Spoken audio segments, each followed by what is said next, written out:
నేను ఎంత దుర్మార్గుడను దూషకుడనంటే, మా అమ్మ ఒక మూలన ప్రార్థన చేస్తుంటే ఆమె ప్రక్కనే మందు బాటిల్ పెట్టుకొని తాగి, సిగరెట్లు తాగి మా అమ్మ ప్రార్థన చేస్తుంటే మా అమ్మ మొహం పైన సిగరెట్ పొగ పీల్చి ఆ అమ్మ మొహం పైన వదిలాను. నా తల్లి బైబిల్ తీసుకొని వస్తే బైబిల్ను ఆ మున్సిపాలిటీ చెత్తకుండీలో విసిరేశాను. ఇక్కడ నిలబడిన నేను ఒకప్పుడు హింసకుడును, దేవుని దూషకుడును, యేసుక్రీస్తు నామం అంటే పడనటువంటి వాడను. జీవ గ్రంథాన్ని, పరిశుద్ధ గ్రంథాన్ని, ఇది జీవ దేవుని గ్రంథమని, ఇది గాడ్స్ లా, ఇది దేవుని చట్టము. మానవుడు ఎలా బ్రతకాలో, ఏం తాగాలో ఏం తాగకూడదు, ఎలా బ్రతకాలో ఎలా బ్రతకకూడదు, ఏది పాపమో, పాపం చేస్తే ఏంటి, పాపం చేసిన తర్వాత వచ్చే జీతము నరకము, పాతాళము, పరలోకము, మనిషి యొక్క మనుగడ, మనిషి యొక్క భవిష్యత్తు, ఇది దేవుని యొక్క హృదయం అని గ్రహించక ఈ దేవుని మనస్సును, దేవుని హృదయాన్ని మున్సిపాలిటీ చెత్తకుండీలో విసిరి కొట్టానండి. ఇలాంటి నేను ఏమని దేవుని గురించి సువార్త ప్రకటించగలను? ఇంత ఘోరాతి ఘోరమైన దుష్కార్యము చేసిన నాకు కాలు పడిపోయో, చెయ్యి పడిపోయో, నోరు పడిపోయో, లేదంటే నేను మట్టికి మట్టి అయిపోయి మరణించాల్సినటువంటి పరిస్థితి. ఆ రాత్రి నా తల్లి దేవుణ్ణి మొరపెట్టింది, వేడుకుంది, అయ్యా ఆ కుమారుణ్ణి విడిచిపెట్టకయ్యా, వాడు తెలుసో తెలియకో నీ యొక్క గ్రంథాన్ని విసిరేశాడు, నన్ను దుర్బలాశలాడాడు, నా ప్రార్థనను నిరాకరించాడు, క్షమించని నా తల్లి చెంగుబట్టుకొని, తన కుమారుడు కొరకు చెంగుబట్టుకొని, నా కొడుకును భిక్షగా వెయ్యయ్యా, వాడికి రక్షణ ఇవ్వండి నా తల్లి కన్నీళ్లు విడిచి చేసిన ప్రార్థన దేవుడు విని, ఆ రాత్రే, ఆ తెల్లవారుజామున నేను తాగిన మైకంలో నిద్రపోయాను, తాగిన మత్తంతా దిగిపోయింది. తెల్లవారుజామున ఆ గదిలో పడుకుండగా నాకు దేవుడు దర్శనమిచ్చి, నాశనము ఎక్కడ విస్తరించునో అక్కడ అపరిమితముగా నా కృప విస్తరించును, నశించిన దానిని వెతికి రక్షించుట కోసమే మనుష్య కుమారుడు ఈ లోకానికి వచ్చాను అన్న మాట, ఆ మాటతో నాకు మెలకు వచ్చింది. లేచి చూసేసరికి ఆ స్వరములో నుంచి మాట్లాడుతున్నాడు, నా కుమారుడా, నేను నిన్ను ఏర్పరచుకొని ఉన్నాను, అన్యజనులకు వెలుగుగా నేను నిన్ను నియమించి ఉన్నాను. ఈ పట్టణాన్ని వదిలిపెట్టి ఇదిగో నీవు పుట్టిన జన్మస్థలమైన ఆ నంద్యాల పట్టణానికి వెళ్ళి నా సువార్త ప్రకటించి, నా గ్రంథాన్ని, ఏ గ్రంథాన్ని అయితే మున్సిపాలిటీ చెత్తకుండీలో విసిరేసావో అదే గ్రంథాన్ని తీసుకుని వెళ్ళి రాష్ట్రాలు, ఖండాలు, అనేక ప్రాంతాలు వెళ్ళి యేసే ప్రభువని, క్రీస్తే నిజమైన దేవుడని ప్రకటించు. నీ వెనక నేనుంటా.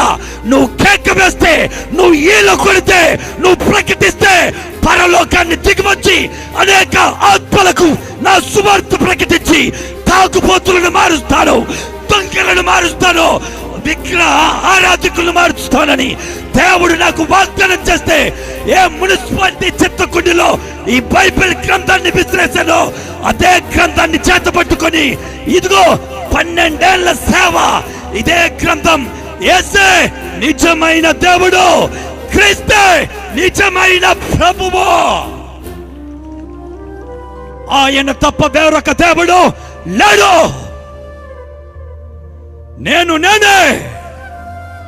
నేను తప్ప మరొక దేవుడు లేడు. ఆదియు నేనే, అంతము నేనే, జీవమరణములు నేనే. ఆ అద్భుతమైనటువంటి ఆ దర్శనాన్ని పొందుకొని మున్సిపాలిటీ చెత్తకుండీలో ఏ బైబిల్ అయితే మరకలతో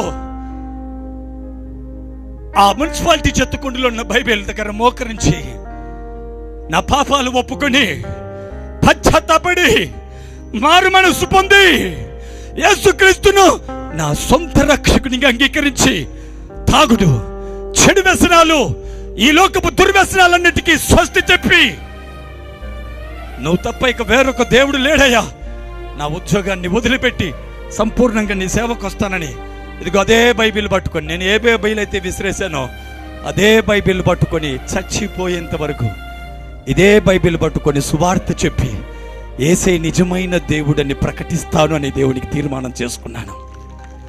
అందుకే నేను మున్సిపాలిటీలో విసిరేసిన దేవుడు కాదు అని విసిరేసిన బైబిల్లే అదే బైబిల్ను చేత పట్టించి నేనేరా నిజమైన దేవుణ్ణి అని దేవుడు నాతో ప్రజలకు తెలియజేపిస్తున్నాడు. తల్లి చెప్పిన మాట వినేవాణ్ణి కాదు, తండ్రికి అవిధేయుణ్ణి,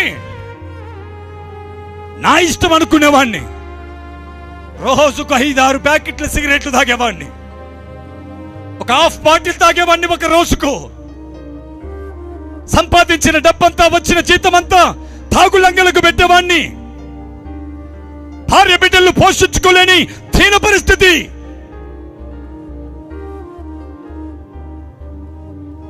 సికింద్రాబాద్ రైల్వే స్టేషన్ లో ఫుట్పాత్ మీద అన్నం మెతుకులు లేని ఒక దౌర్భాగ్య జీవితాన్ని జీవించాడు.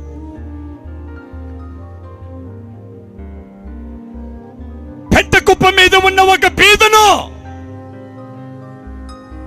పెంటకుప్ప మీద ఉన్న బీదలను పైకి లేవనెత్తువాడు ఆయనని, కొండ తేనెతో నన్ను తృప్తిపరిచి మంచి గోధుమలతో నన్ను పోషించి నా నూనె, నా ప్రభు యొక్క నూనె నా తలకు అభిషేకించి నా గడ్డము మీద నుంచి అంగీల అంచుమట్టుకు ఆయన అభిషేకమును నాకిచ్చి అద్భుతంగా దేవుడు వాడుకుంటూ ఈ సేవా పరిచయ ద్వారా ఎంతో మంది అన్యజనులను సువార్త చెప్పి ఈరోజు ఒక తాగుబోతూ, ఒక అన్నం మెతుకులు లేకుండా సికింద్రాబాద్ రైల్వే స్టేషన్లో పడుకున్న ఒక బీదనైన నా ద్వారా దేవుడు ఈరోజు నంద్యాల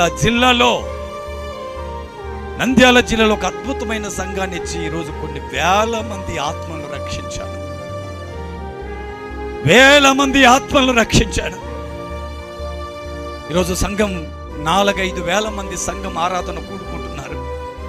చుట్టుపక్కల దాదాపు 100-120 గ్రామాల నుండి ఆరాధనకు వస్తారు. ఆరాధనకు వచ్చిన వాళ్ళలో ఎంతో మంది తాగుబోతులు, ఎంతో మంది అన్యజనులు. మరి అలాంటి అనేక ప్రజల మధ్యలో దేవుడు ఇంతగా వాడుకుంటున్నా అంటే ఇది నా శక్తి కాదు, నా బలం కాదు, కేవలం దేవుని ఆత్మ ద్వారా నేను ఈ కార్యాలు చేయగలుగుతున్నాను తప్ప ఇది కేవలం దేవునికి నామానికి మాత్రమే మహిమ కలుగును గాక. ఆమేన్.